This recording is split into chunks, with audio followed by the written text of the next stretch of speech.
अस्सलाम वालेकुम जी, मैं हूं अदील राजा। आप देख रहे हैं मेरा यूट्यूब चैनल। सबसे पहले तो सब्सक्राइब ज़रूर कर दीजिएगा, फीडबैक ज़रूर दीजिएगा। फीडबैक बड़ा इंपॉर्टेंट होता है। जनाबे वाला चंद खबरें आज की। चीफ जस्टिस साहब ने रब्ता किया है उमर अयूब साहब से, अपोजिशन लीडर साहब से। उन्होंने ख़त का नोटिस लिया है। बड़ी मजाका खेज बात है जो मैं आपको बताऊंगा, आपको भी समझ आएगी ज़रा। साथ साथ जनाबे वाला एपीसी का कितना एक डर हो सकता है, इस इंस्टॉल्ड रजीम को एक एपीसी का कितना एक डर हो सकता है। फिर साथ कल नायलियों का एक ढेर लगने वाला है, उस पर बात करेंगे। और साथ बात करेंगे नवाज शरीफ साहब की कैट वॉक की, जो कि मैडम मरीम नवाज ने तस्वीर शेयर की। वैसे तो शुरू नवाज शरीफ की कैट वॉक से ही होना चाहिए, क्योंकि इस पर तो तबसरा ही कर सकते हैं हम। लेकिन मैं पहले आपको खबर दे देता हूँ। खबर यह है जनाबे वाला याह्या अफरीदी साहब के ने नोटिस ले लिया उमर अयूब के ख़त का। अब यहाँ पर मेरा सवाल ये भी है कि याह्या अफरीदी क्या नोटिस लेने की सलाहियत वो रखते हैं किसी चीज़ का? तो आपको बेहतर पता है कि वो ले भी सकते हैं नोटिस के, नहीं भी ले सकते। खैर, उन्होंने जनाब रब्ता किया उमर अयूब साहब। उन्होंने कहा जी आप इस्लामाबाद आ जाएं, आप मुलाकात कर लें। और उमर अयूब साहब ने आगे से रिपोर्टेडली कहा कि जनाब मैं इस्लामाबाद नहीं आ सकता, मैं गिरफ्तार कर लिया जाऊँगा। उन्होंने कहा जी चलें फिर जुम्मे को आप पेशावर में मुलाकात कर लें, हम आपको गारंटी देते हैं कि आप नहीं अरेस्ट होंगे। जिस पे उमर अयूब साहब ने रिपोर्टेडली मेरे ज़राए के मुताबिक ये फरमाया कि भाईजान आपकी कोई गारंटी नहीं मानता, ठीक है, तो आप रहने दें, आपकी गारंटी में मुझे कोई एतबार नहीं है, आपकी कोई गारंटी वो लोग नहीं मानते। जिस पे आगे से जो चीफ जस्टिस के बिहाफ पे साहब बात कर रहे थे वो भी हंस पड़े कि यार बात तो उमर अयूब साहब सच ही कह रहे हैं। अब ये मजाकिया बात भी है और ये कदरे शर्मिंदगी का मुकाम है हमारे लिए कि जनाबे वाला चीफ जस्टिस साहब गारंटी दे रहे हैं कि आपको कोई गिरफ्तार नहीं करेगा, मैं इस मुल्क का चीफ जस्टिस हूँ, मैं गारंटी दे रहा हूँ। और लीडर ऑफ द अपोजिशन कह रहे हैं जनाब आपकी गारंटी कोई नहीं मानता, आपकी मार्केट में टके की वैल्यू नहीं है।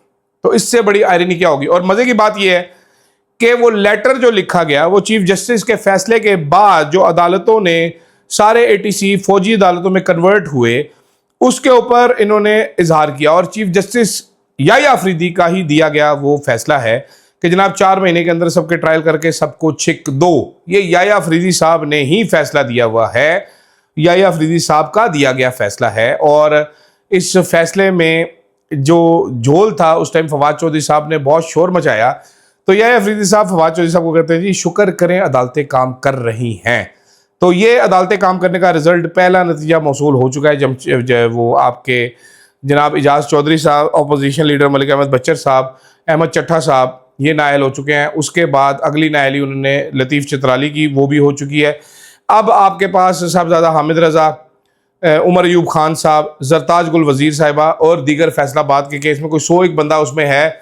उसका सुना ये है कि फ़ैसला कल आ जाएगा और ये सारे लोग फड़क जाएंगे, उसमें सज़ाएँ हो जाएंगी इन लोगों को। जिसके बाद ज़ाहिरी बात है एक मुकद्दर का सिकंदर, एक 2 नंबर राजा सिकंदर सुल्तान राजा वहाँ पर बैठा हुआ है, वो फ़ौरन से पहले इनको नाअहल करार दे देगा, क्योंकि राजा साहब के पास और कोई काम नहीं। मेरी तरह मैं वीलॉग करता रहता हूँ और वो वेलियाँ मारते रहते हैं राजा साहब, तो वेला राजा इनको नाअहल कर देगा। अब जुम्मे को उमर अयूब साहब ने कन्विक्ट होने के बाद इस याह्या अफरीदी साहब से मीटिंग करके अचार डालना है, लुडी डालनी है, क्या करना है, इनको क्या फ़ायदा इस मुलाकात का?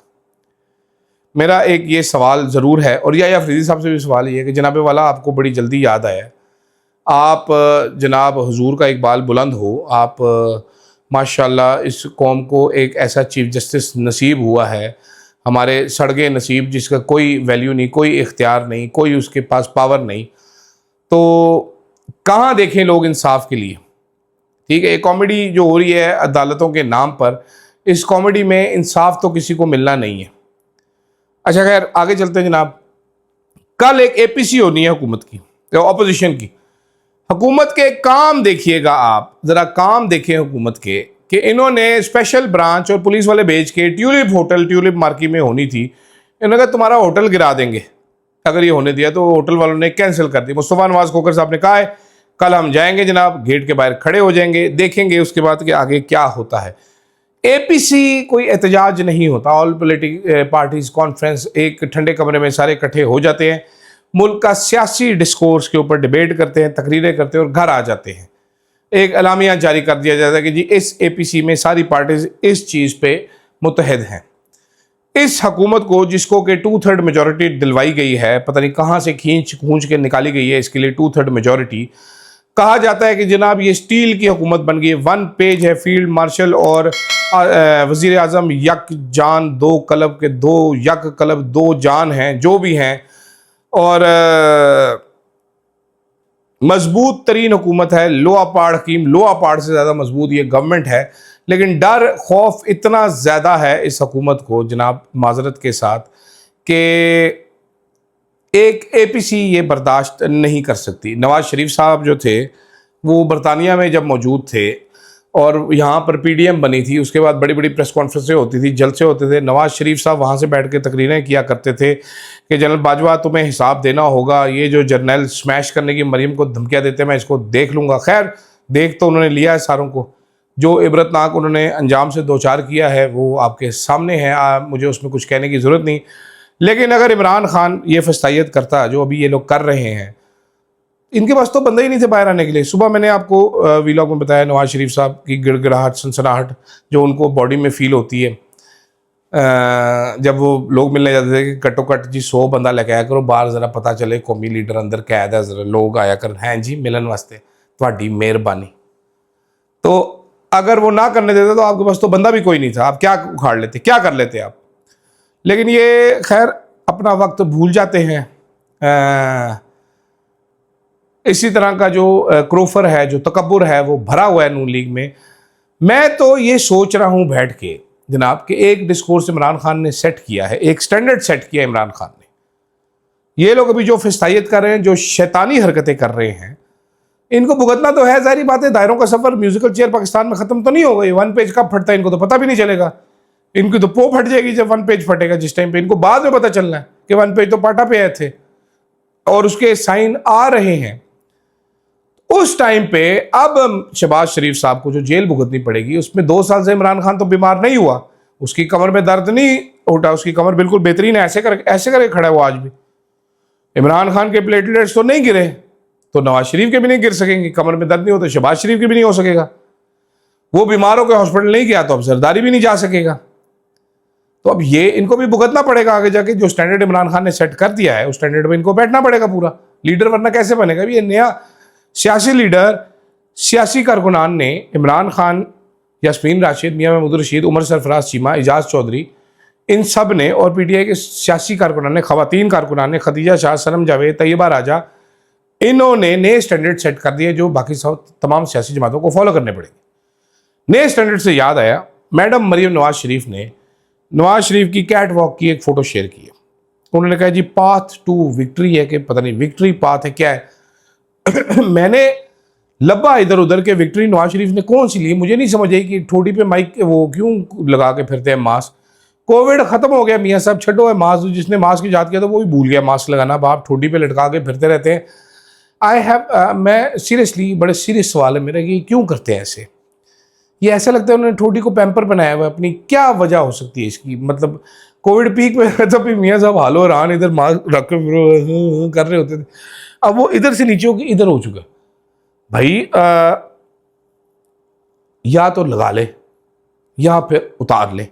ये हाफ फ्राई मास्क क्या है, पहले तो मुझे इस पे एतराज है। दूसरा, पाथ टू विक्ट्री जो नवाज शरीफ साहब का है उसमें आ गई यास्मीन राशिद साहब खड़ी हैं जो जीती हैं। असल में मियाँ साहब तो हार गए थे।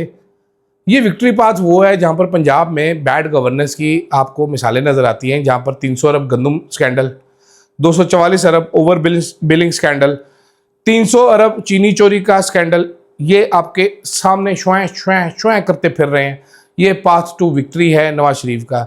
यहाँ पर यास्मीन राशिद के 2 साल जेल में, इमरान खान के 2 साल जेल में, एजाज चौधरी, मियां महमूद रशीद, उमर चीमा, यहाँ पर रेहाना डार का फटा हुआ गिरबान, यहाँ पर तैयबा राजा का बालों से घसीटे जाना है, यहाँ पर आलिया हमजा की गिरफ्तारी, यहाँ पर जरताज गुल को नंगे पैर नंगे सर बाजार से गिरफ्तार करना, ये सब है मियाँ साहब का विक्ट्री पाथ, जो कि मियाँ साहब विक्ट्री पाथ बन रहे हैं।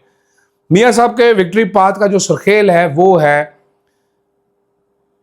17 सीटों पर हुकूमत बनाना, डील करके अपनी बेटी को वजीर आला बनवाना। अपनी उस बेटी को जो बचपन में मेडिकल कॉलेज में दाखिला नहीं ले सकी थी तो आपको सीट खरीदनी पड़ गई, अब आपको अपना ज़मीर बेचकर, अपने ख्यालात बेचकर, अपनी सियासत बेचकर हुकूमत खरीदनी पड़ गई है। ये सौदा किया है मियाँ साहब ने, तो विक्ट्री पाथ तो बनता है कैट वॉक मियाँ साहब को करनी चाहिए।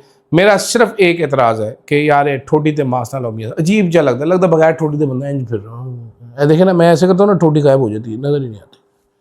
तो वो अंकल फेस्टर देखे आपने, एडम्स फैमिली के जो कार्टून थे उसमें फेस्टर अंकल वो ऐसे होते थे, वो तो फेस्टर अंकल बने हुए मियाँ साहब।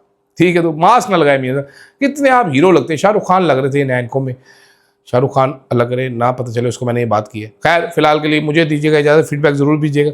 अल्लाह हाफिज़।